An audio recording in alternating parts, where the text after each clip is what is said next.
E no quadro Quem Vem Lá de hoje, a participação do querido irmão Joveni Cândido.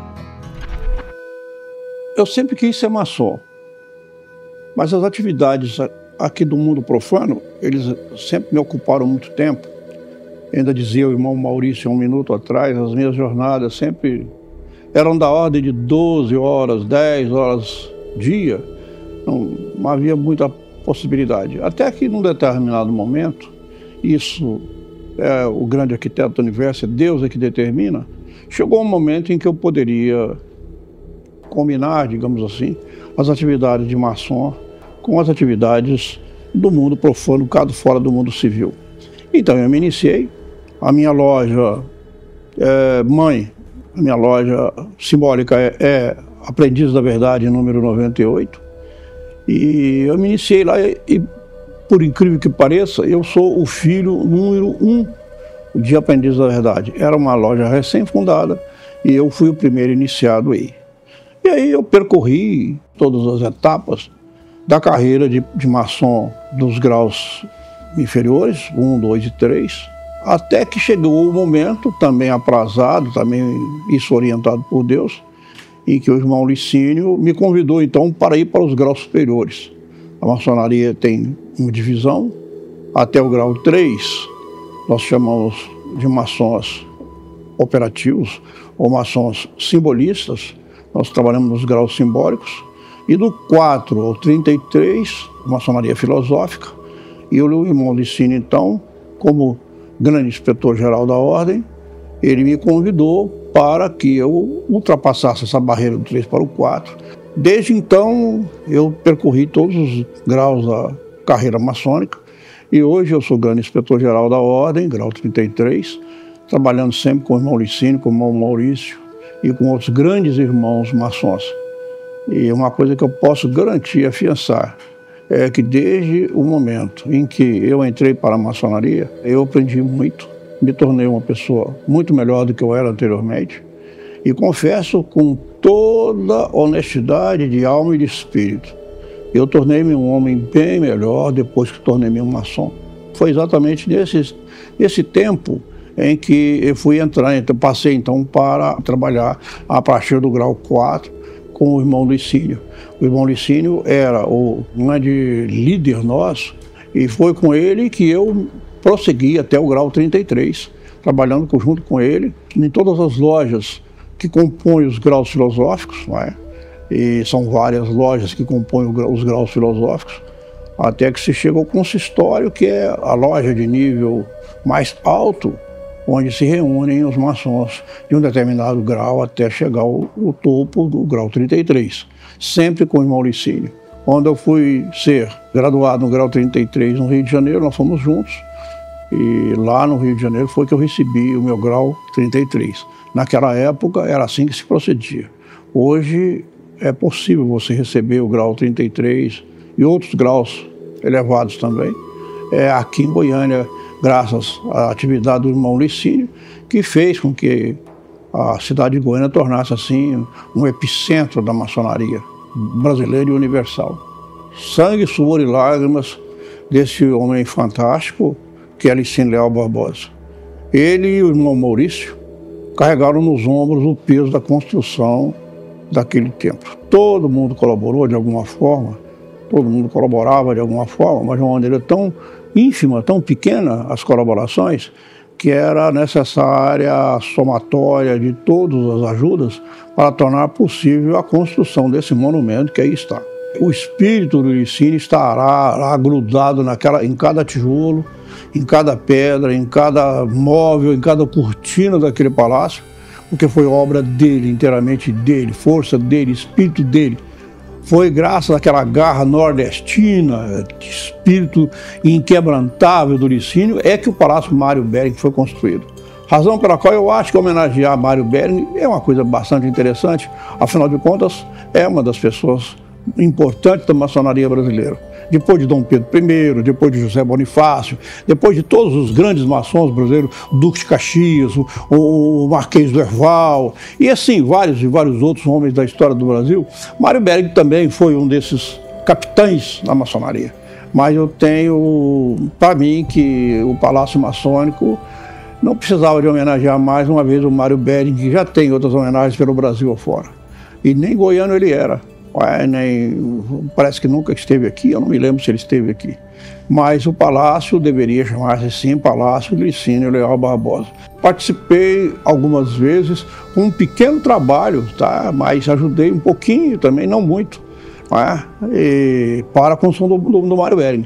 E conheço toda a história do Mário Behring, cada móvel que foi colocado lá, cada sorteio, cada rifa que se fazia, cada ajuda que se dava. Assisti, acompanhei e lembro da garra, da fibra do irmão Glicínio Leal Barbosa e do Maurício também, o Maurício Ferreira Lopes. Foram 2 leões que trabalhavam lá e o Maurício até hoje está aí, graças a Deus, trabalhando e produzindo muito, tá, em obra da maçonaria.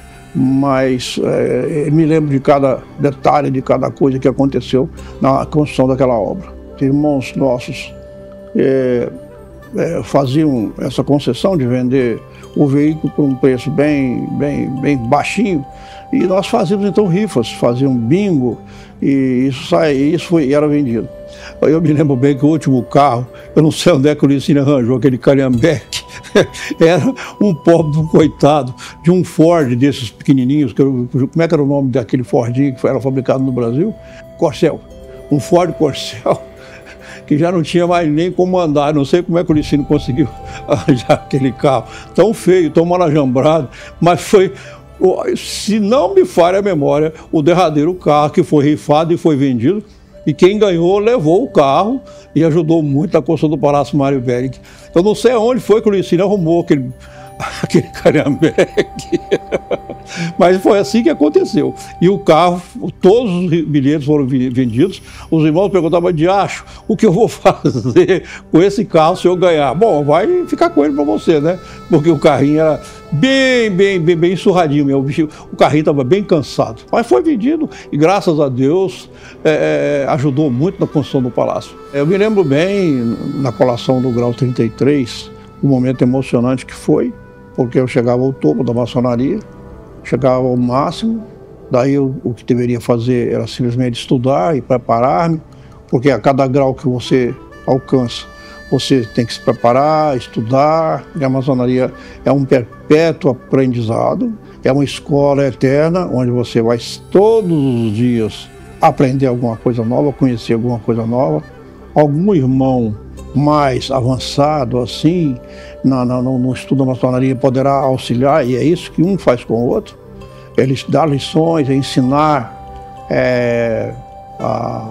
aos outros irmãos que vêm em níveis inferiores, às vezes até do mesmo nível, mas não com tanto conhecimento. Então, para mim, aquele momento foi um momento notável.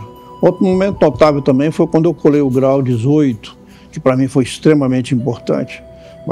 Emocionante, o grau 18, mas não há nada igual ao momento em que nós chamamos isso ver a luz, quando você entra no grau 1, entra como aprendiz. Quando você vê luz, é uma cena absolutamente notável, e dificilmente alguém deixará de chorar, como eu chorei, quando você é recebido pelos seus irmãos, numa cena absolutamente notável, e quando você percebe claramente que você acabou de, digamos assim, de renascer. Você acabou de renascer. E, claro, muitos irmãos não sentem isso. Há irmãos que simplesmente recebem os graus de uma maneira assim um pouco impermeável, diria eu, impermeável aos sentimentos de cada grau. Mas, na verdade, eu senti e tenho muita alegria, muita honra de dizer que para mim foi um enorme choque. E ali foi como se eu fosse virar uma esquina da minha vida. Eu ia indo numa certa direção, de repente a luz veio, eu consegui ver a luz, e daí eu fui caminhar em outras rotas, em outros caminhos, seguindo outros princípios, outras normas. E é por isso que eu digo que eu me tornei uma pessoa muito melhor depois que eu me tornei maçom. Agora, eu gostaria muito de, saindo da órbita da maçonaria, Porque não adianta você ser maçom e ficar embutido dentro da maçonaria. Você entra na maçonaria, muitas vezes a maçonaria não entra em você, são muitos os irmãos que são impermeáveis, é a palavra que eu usei, vou repetir, a doutrina maçônica, e não aplicam isso na vida prática. O importante não é você ser maçom dentro de 4 paredes de um templo. O importante não é você ter uma série de graus, de comendas, de medalhas. Isso não é importante. O importante é ter aplicação, e aí é que eu acho que foi importante para mim, é a aplicação dos princípios maçônicos na vida prática, no dia a dia. Na sua família, com sua esposa, com seus filhos, no seu trabalho, na sua fazenda, na sua fábrica, no seu escritório, é a aplicação da doutrina maçônica na vida prática. E isso é efetivamente o que é importante. Não é preciso que você seja iniciado. Se você recebe do grau as instruções, você pode aplicá-las, aplicar essas instruções na sua vida prática, na sua vida diária. Quando você aplicou isso na vida prática, isso me tornou um homem muito melhor, um homem muito mais útil à sociedade do que, na verdade, eu era anteriormente a isso. Talvez eu fosse um bom professor, sim, talvez era. Talvez eu fosse um bom cidadão, talvez sim. Eu era um bom pai de família, talvez fosse. Mas eu me tornei bem melhor depois que eu me tornei maçom. E é exatamente nisso é que eu quero me agarrar. Dizer que a maçonaria me fez muito bem. E se existe uma pessoa que me ajudou muito, me pegou na mão e me orientou muito, foi Licínio Leal Barbosa. Quem vem lá